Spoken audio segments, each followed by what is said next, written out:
Chet just did an interview about YouTube, etc. and Delicious. What came through you once to invent YouTube? Well, in terms of inventing YouTube, we just wanted to create an easy way for people to share their experiences with one another. I mean, for us, I guess it was just observing that a lot of people had devices that had video capabilities. They just have an easy way to share those video clips once they put them on their desktop. Yep. So we just tried to make a service that would make that easier for people. Is it just about experiences sharing?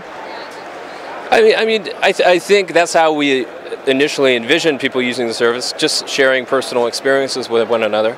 I think since that time it's definitely transformed just to be a platform for video distribution, be it personal or professionally made video. It's just obviously exceeded our expectations. I read you're into arts as well? That's right. What are you doing with arts and what are you doing with Formula One as well? Is there any connection made? Well, my background is in design, but obviously I always have this strong connection to technology. So between Halasco, which is a fashion brand that I have based in San Francisco, or opportunities like Formula One, it's always trying to be interested or just playing out, a scenario where I get to work on my interests, things I personally find interesting, and designing a physical thing, be it a bag or a car, to me is just the process is interesting in itself. And using technology to hopefully do that more efficiently than ever. Do you want to be a Formula One driver yourself? No, I don't think so. I'm fine just racing Too risky? A car. I race to work back in California every day. I'm pretty good. 280, it's a great drive. If you ever go out to San Francisco, 280 is a great road, very scenic. Not too many cops. You can go pretty fast. Is that delicious enough? It's delicious. It's a delicious road, yes. Talking about Delicious, why did you buy Delicious? Why?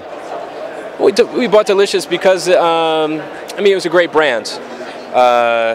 In the US, in the US, particularly within Silicon Valley, it was kind of looked upon as one of the original Web 2.0 services. Unfortunately, it kind of lost its opportunity to Twitter and Facebook. If you're going to share a link, you do it through those other services. But it was part of Yahoo. It was part of a larger organization. It kind of got lost along the way. And we thought a great opportunity to pick it up and hopefully transform it into something that's hopefully in today's standards useful. So we're in the process of doing that. We've just introduced initial concepts around stacks, which allow people to aggregate information from links and share with one another, but there's going to be more and more improvements coming every day. Were you perhaps using fundings, one of the companies perhaps to buy Instagram, or are you perhaps one of the companies to buy Pinterest? No. I mean it's about arts and experiences. No. We wouldn't be interested in those companies. They're doing fine on their own. Well, in the case of Instagram, they've already been acquired by Facebook, but for us, I think it's always best for these companies to see how far they can take things themselves. And they have the resources. They're going to have the opportunities to raise funding and hopefully have their own journey. So they don't necessarily need to look at acquisition as an exit just yet. One question about Google buying your YouTube. How did your life change? I mean, all those people want to be your friends, etc., and perhaps want you to buy their company. What happened to your life? To you? Well, of course, certain aspects became a little easier. Okay. But I think personally I haven't changed too much.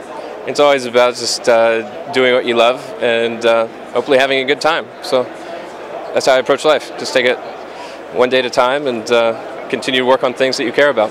But you're a man with power, well, not now, I guess. That's what they say. I don't know. How going to use the power? I mean, you're an adventurer now, I guess. You're a power man.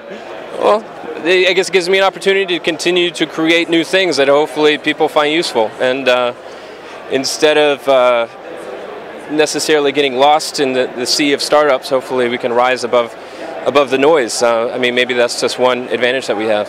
What kind of companies do you focus using your funds, etc., in the future?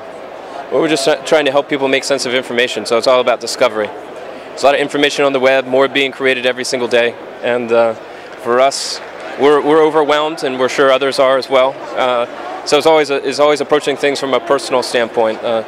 What's a problem for ourselves, and going out and trying to solve it. Okay, final question. What do you want to do when you grow up in the future? Just in general. That's what I'm doing right now. It's the same. Just having the opportunity to work with great people, create great products that hopefully other people in the world find useful. Politics, perhaps? No, not right now. Nope. Good things for environment? Well, there's always causes and things that I can get involved with, but right now I'm trying to improve the world through services that I hopefully create. Buying a house in Amsterdam, perhaps? Who knows? I just got here yesterday. I have to look. All right. Enjoy Amsterdam. Thank you. Thank you. Thank you.